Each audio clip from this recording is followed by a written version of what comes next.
To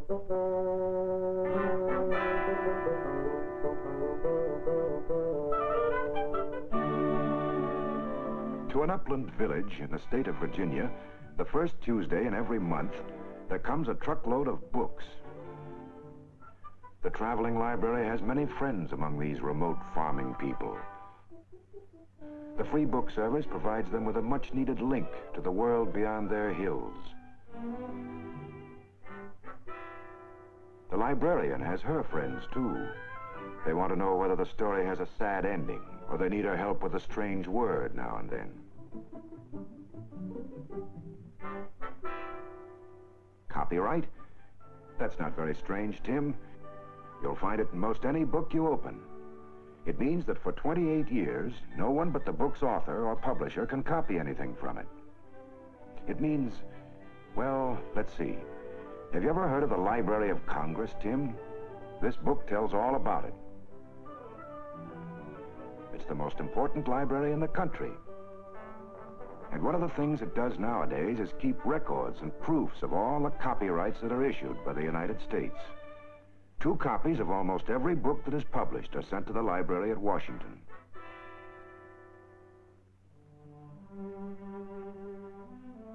At Washington, directly opposite the Capitol in which Congress meets, stands the grandiose building that is America's citadel of the written word, an arsenal in the battle against ignorance, a monument to the ideals of free expression and free thought.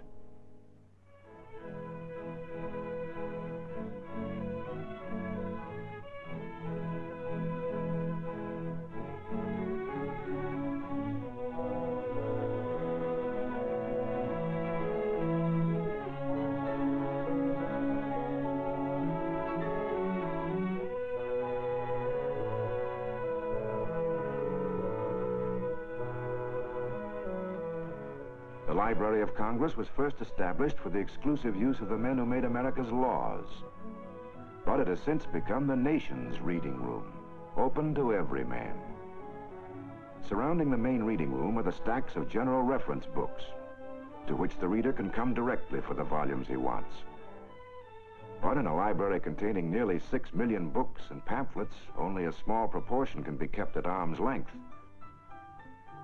The rest are stored in great stack rooms, where modern air conditioning has eliminated the traditional must and dust. The housing of a great and diverse collection of the materials of scholarship presents many technical problems. The Library of Congress must have files for its 1.5 million maps. Portfolios must be provided for more than 500,000 prints, and cases are needed for the changing display of selected groups of pictures.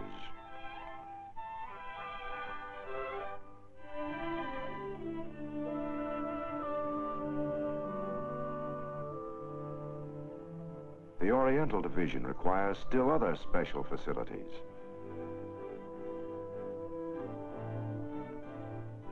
Students come from all over the world to use this collection, which is the largest of its kind outside of Asia. But naturally, the library is richest in the source materials of American history. A history that is unique in having been lived entirely within a period for which there are written records. A history that is first told in many languages. The history of New Indies, New France, New Holland, New England. A history of many races, including one that was nearly extinguished in the writing of the history. For in the 16th century, it was a history of conquest, of new lands that were taken in the name of God, but plundered in the interests of men. It was to take another 200 years to bring forth a nation in this new world, conceived in strife and bloodshed, but born in the image of men's dreams. The library has the words by which the dreams were made realities, and pictures of the dreamers who were later called statesmen: Jefferson, Franklin, George Washington. These are the records of a nation in labor, its progenitors, its heroes. And this, the fruit of their struggle. The Articles of Confederation was a blueprint for a republic. The Bill of Rights, a set of rules by which the people of the new nation might live in peace and personal freedom. a freedom enjoyed today by millions whose grandfathers were not even born when this ink was wet. The Union was once bitterly attacked and had to be defended. Men like Abraham Lincoln arose from the people to lead the fight with inspired courage and great wisdom. They too are authors. By their words and deeds, they wrote the history today preserved by the library. New methods of recording history brought new media to the library's collections. These are prints of the earliest newsreels. In this old sequence, we see a parade in North Africa honoring Mr. Roosevelt. But this Roosevelt is Theodore Roosevelt, and the occasion his goodwill voyage in 1910. Here are preserved the personalities of the men who have guided the destiny of the nation and who represented the United States in the councils that shaped the modern world. The mementos of leaders like Wilson will be of interest to students of all countries as long as history is written and read.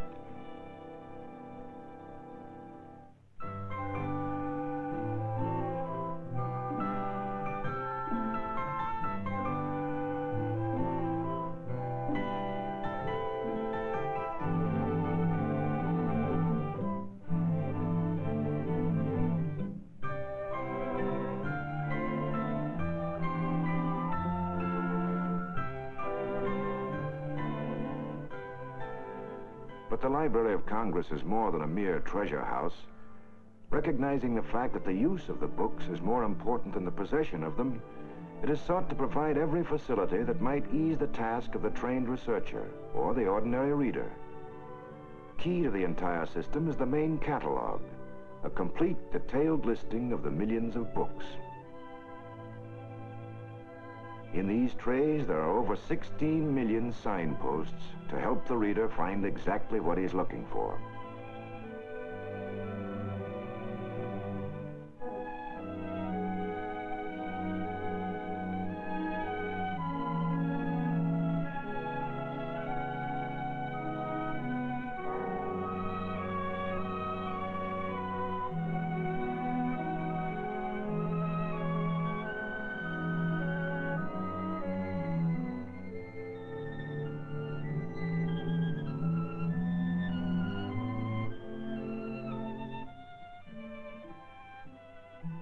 In recent years, there have been many visitors from distant countries where the right to read has been denied to men because of their politics, their religion, or their race. And in these files, they've been able to find the books that tyrants have tried to burn and bomb and banish from the face of the earth. Here, the heritage of our culture is available to anyone who would reach for it.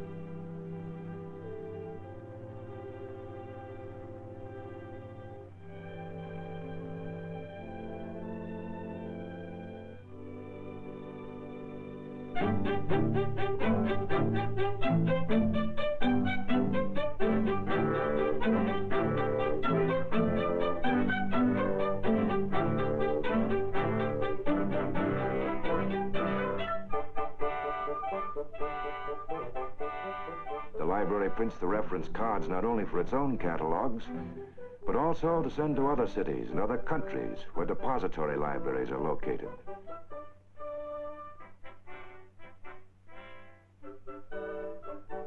Most countries take advantage of this system, and a large number send their own cards back to Washington. And so the work of the library is carried beyond its walls. In the very process of organizing knowledge, it functions as a creative force, a strange treasure house, whose guardians feel most successful when they are sharing the treasure with the whole world. Consulting the cards is the first step in the process of getting a particular book from the 414 miles of shelves. After the request form is filled out, the rest is almost automatic.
In the rare book rooms, properly identified experts may touch and turn the pages of volumes lettered by hand in the Middle Ages.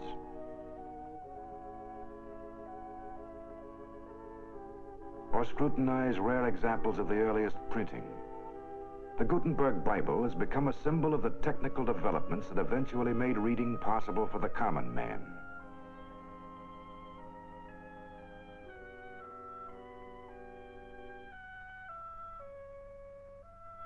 Five centuries later, other developments gave reading to those who so badly need the opening vistas of books, but who cannot see the printed page. I lost a world the other day. Has anybody found? You'll know it by the row of stars around its forehead bound. A rich man might not notice it, yet to my frugal eye of more esteem than ducats. Today, the library provides talking books for the blind readers. And the library puts sound recording to many other uses. Musicians and sociologists can now study American folk songs that have never been transcribed and would otherwise be lost if the library officials did not go into the field to record unknown primitive singers.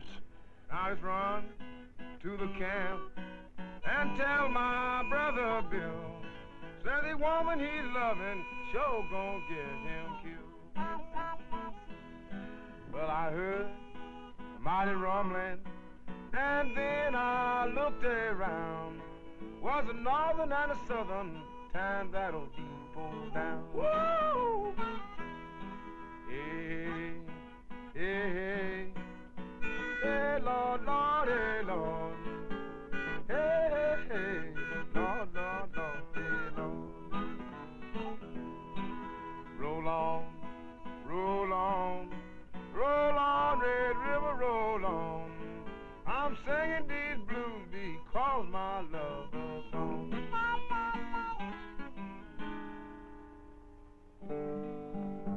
But the rustlers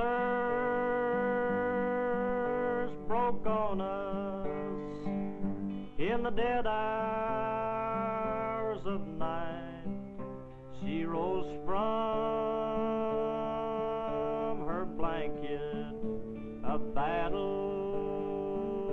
to fight. She rose from her blanket with a gun in each hand, said, come all of you cowboys, fight for your land.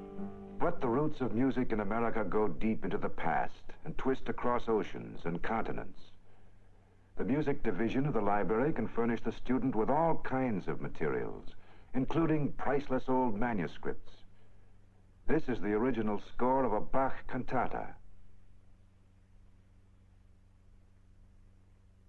And this a Mozart quintet.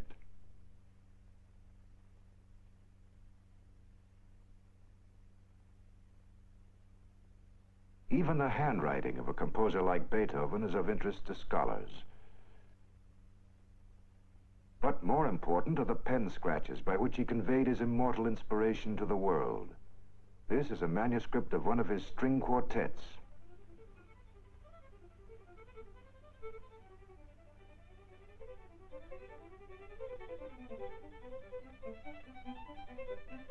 But music that cannot be heard is dead.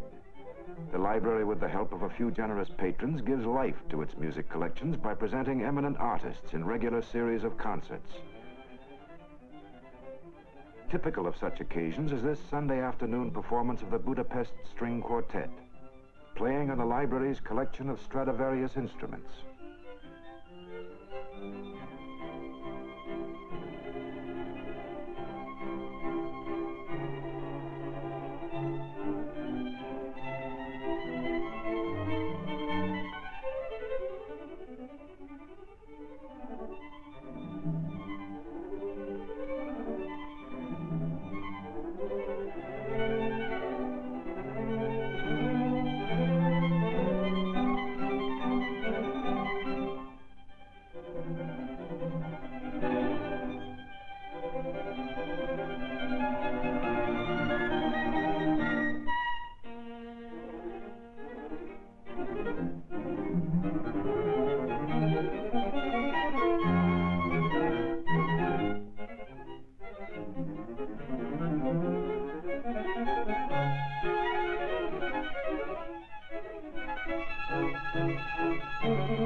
When Beethoven was born, the United States, that today honors the cultures of all nations in these halls of learning, had not been founded. This fact gives a special significance to the manuscript that Americans prize above all others in the library's collection. The Declaration of Independence, enshrined on a wall where it can be seen by all who enter this sanctuary of freedom, is the earliest statement of American purpose. These people know much of it by heart. We hold these truths to be self-evident, that all men are created equal, that they are endowed by their Creator with certain inalienable rights, that among them are life, liberty, and the pursuit of happiness. Thomas Jefferson, who wrote those phrases 169 years ago, and who pledged his life to give them meaning, was one of the founders of the Library of Congress. He knew that democracy must eventually be based on the foundation of an enlightened people. That is why placing facts within reach of the citizen becomes the business of a government. And that is why the first Tuesday in every month is so important to our young friend and the farmers in the hills of Virginia.